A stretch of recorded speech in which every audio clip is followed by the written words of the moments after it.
कर्नाटक की खतरनाक पहाड़ियों में बनी इस गुफा के पास पुलिस की जब एक टीम पहुंची तो उसके होश उड़ गए। आबादी से दूर घने जंगलों, पहाड़ियों और खतरनाक जीव जंतुओं के बीच इस गुफा में एक महिला अपनी 2 बच्चियों के साथ रह रही थी। ये महिला और उसकी दोनों बच्चियां रूस से आई थी। रूस की ये महिला अपनी दोनों बच्चियों के साथ 14 दिनों तक इस खतरनाक गुफा में रही। लेकिन जब पुलिस को इन तीनों के बारे में पता चला तो चौंकाने वाली बातें सामने आई। इसके बारे में आपको आगे बताएंगे, लेकिन पहले वीडियो में देखिए कि रूस की ये महिला और उसकी दोनों छोटी बच्चियां यहां तक पहुंची कैसे। दरअसल ये घटना 9 जुलाई को सामने आई जब कर्नाटक के उत्तरी कन्नड़ जिले में पुलिस की एक टीम गश्त पर निकली थी। पुलिस की ये टीम राम तीर्थ पहाड़ी पर गश्त लगा रही थी। इसी गश्त के दौरान पुलिस की टीम उस गुफा के पास पहुंची जहां पर ये रूसी महिला अपनी बच्चियों के साथ रह रही थी। पुलिस को गुफा के पास हलचल दिखी। गुफा के बाहर लाल पर्दे भी टंगे थे। जब अंदर झांका गया तो 40 साल की एक रूसी महिला जिसका नाम नीना कुटीना था, वो अपनी 2 बच्चियों के साथ 14 दिनों से वहां रुकी हुई थी। इनमें से एक बच्ची 6 साल की थी जिसका नाम प्रेमा और दूसरी बच्ची 4 साल की थी और उसका नाम एमा था।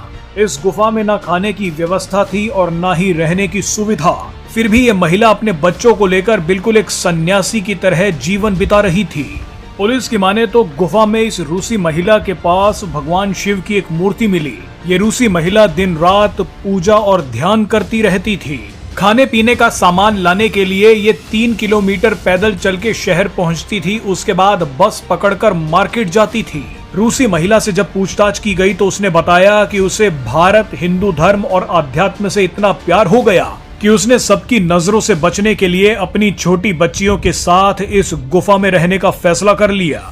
नीना कुटीना ने दावा किया कि वो आध्यात्मिक एकांत की तलाश में गोवा से यहाँ पहुंची थी। कुटीना की माने तो उसने शहरी जीवन की व्यवस्था से दूर ध्यान और प्रार्थना में लीन होने के लिए जंगल की गुफा में रहने का फैसला किया। भले ही इस रूसी महिला के इरादे आध्यात्मिक थे, लेकिन अधिकारी ऐसे माहौल में बच्चों की सुरक्षा को लेकर बेहद चिंतित हो गए। रूस की इस महिला से जब पूछताछ की गई तो पता चला कि 17 अप्रैल 2017 तक ये वैलिड कॉमर्शियल वीजा पर भारत आई थी। इस महिला का वीजा एक्सपायर हो गया था, लेकिन ये फिर भी गोवा में रह रही थी। गोवा में रहने के बाद ये कर्नाटक की राम तीर्थ पहाड़ियों में पहुंच गई। रिकॉर्ड से पता चला कि ये गोवा से नेपाल चली गई और उसके बाद फिर भारत आ गई। तभी से ये भारत में अलग अलग जगहों पर रही। बाद में कर्नाटक की राम तीर्थ पहाड़ियों की गुफा में चली गई। 17 तक ये वैलिड कॉमर्शियल वीजा पर भारत आई थी। इस महिला का वीजा एक्सपायर हो गया था, लेकिन ये फिर भी गोवा में रह रही थी। गोवा में रहने के बाद ये कर्नाटक की राम तीर्थ पहाड़ियों में पहुंच गई। रिकॉर्ड से पता चला कि ये गोवा से नेपाल चली गई और उसके बाद फिर भारत आ गई। तभी से ये भारत में अलग अलग जगहों पर रही।